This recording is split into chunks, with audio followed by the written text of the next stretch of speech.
नमस्कार, स्वागत है आप सभी का पंजाब केसरी उत्तर प्रदेश पर। शाम के 6 बज चुके हैं। बनारस की वोटिंग की बात कर ली जाए तो 7वें चरण का आज मतदान रहा।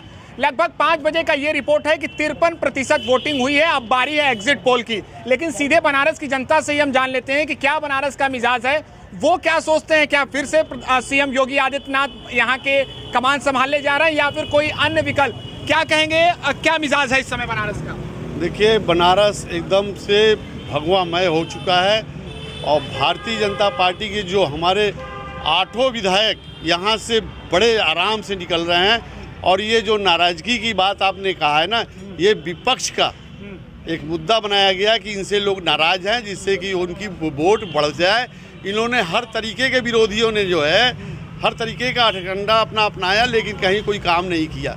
और रह गई बात चुनाव लड़ने की, तो हम भारतीय जनता पार्टी विकास के नाम पे और भ्रष्टाचार मुक्त सरकार के नाम पे, जिस तरीके से पिछली कई सरकारों ने जितना भ्रष्टाचार किया था, शायद आज के डेट में कोई भी एक भी भ्रष्टाचार आपको सुनने को नहीं मिला है। और रह गई बात नीलकंठ तिवारी जी की, नीलकंठ तिवारी बड़े अच्छे मतों से जीत रहे हैं। शायद मैं समझता हूं कि पिछले बार के दुगना तिगुने से वोट से जीत रहे हैं। अखिलेश यादव कह रहे हैं बहुमत तो हमने पहले ही हासिल कर लिया है, अब बोनस पर जा रहे हैं। देखिए, अखिलेश जी क्या है ना कि अखिलेश जी को कुछ पता होता नहीं है।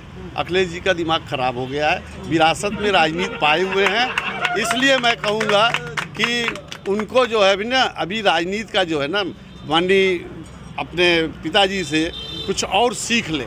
और बेमतलब की जो बातें करते हैं, हम ये कर लिए वो कर लिए, रिजल्ट जब 10 तारीख को आएगा तब हम लोग उनसे, अखिलेश जी से मैं डायरेक्ट बात करूंगा। बनारस की जनता किन मुद्दों पर वोट करने आज पहुंची मतदान केंद्र पर?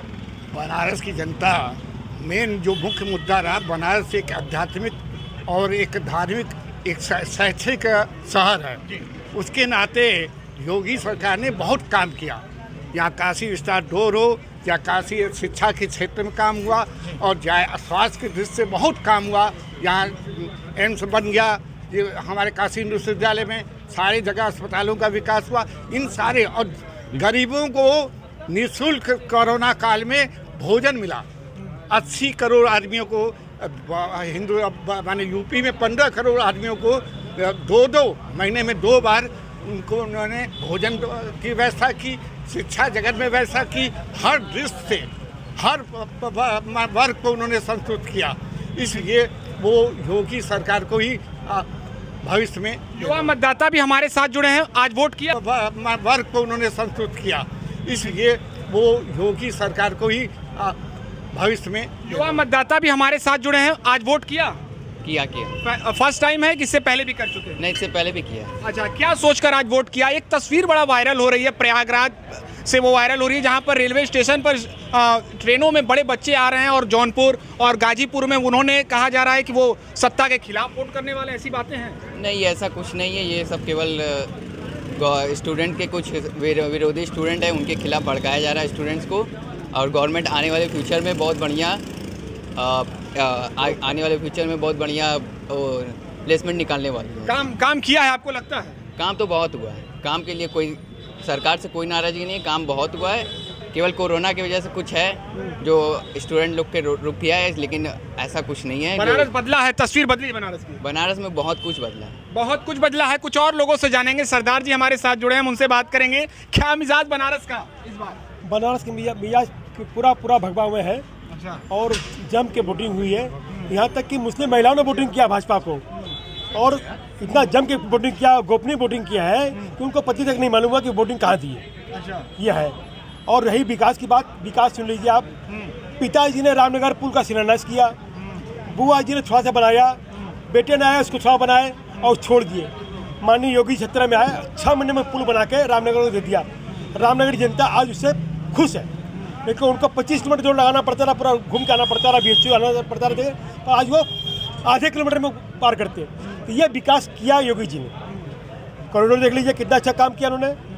और आपका ये कितने फ्लाईओवर, आप जाइए रेलवे यहाँ पे एयरपोर्ट 20 मिनट पहुँचते हम लोग। फ्लाईओवर बन गए, एक्सप्रेस वे बन गया, काफ़ी विकास किया है। और विपक्ष जनता तो कहता है कि नहीं, पर्यटन की तरह आते हैं सीएम साहब और पीएम साहब और पर्यटक की तरह चले जाते हैं, केवल घूमने आते हैं। नहीं, वो अपने घर को देखने आते हैं कि मेरे घर में सब काम ठीक हो रहा है ना, सारे काम व्यवस्थित ढंग से हो रहे नहीं हो रहे, ये देखते आते हैं। ये जो कहना विपक्ष का है, विपक्ष अपने से परेशान है कि वो कुछ नहीं कर पाई।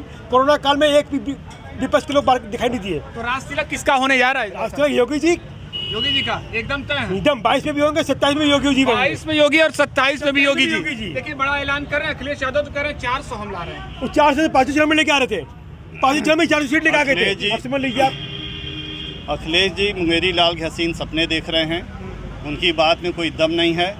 योगी जी इस बार भी आए, आगे भी आएंगे। इतना विकास कार्य काशी में हुआ है, या धार्मिक नगरी है, धार्मिक सांस्कृतिक राजधानी, उसके आधार पे विश्वनाथ कॉरिडोर का निर्माण हुआ है और जो सैकड़ों वर्षों से मंदिर का वो स्वप्न पूरा किया है। ऐसे बहुत सारे, और पहले लगता नहीं था इनकी जब सत्ता थी अखिलेश जी के, तो बता दे काशी के लिए उन्होंने क्या किया है। यहाँ की सड़कें खराब थी, कोई मंदिरों का विकास नहीं हो रहा था।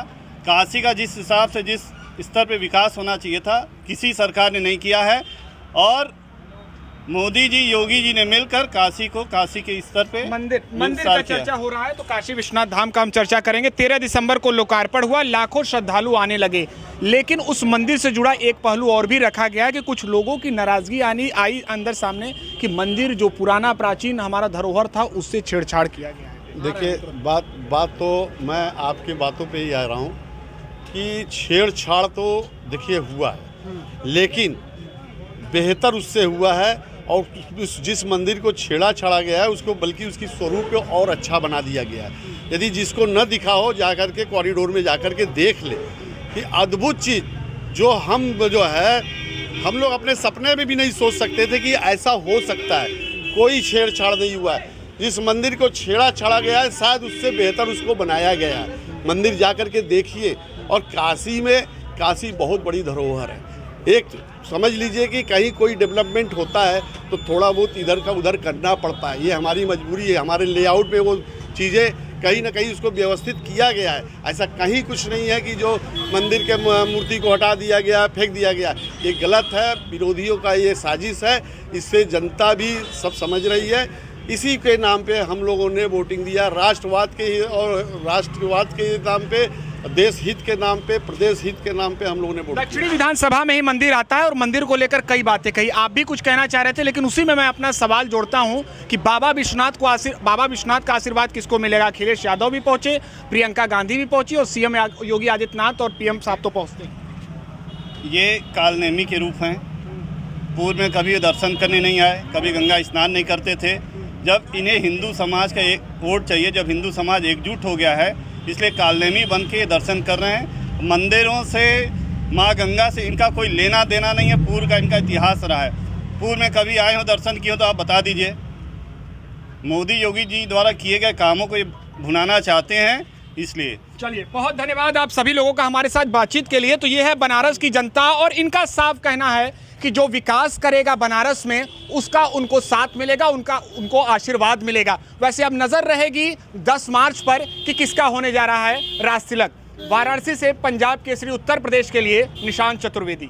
हमसे जुड़े रहने के लिए हमारे YouTube चैनल को सब्सक्राइब करें और नई वीडियो की नोटिफिकेशन के लिए बेल आइकॉन को दबाएं। अगर आप ये वीडियो Facebook पर देख रहे हैं तो लाइक जरूर करें और ज्यादा से ज्यादा शेयर करें। धन्यवाद।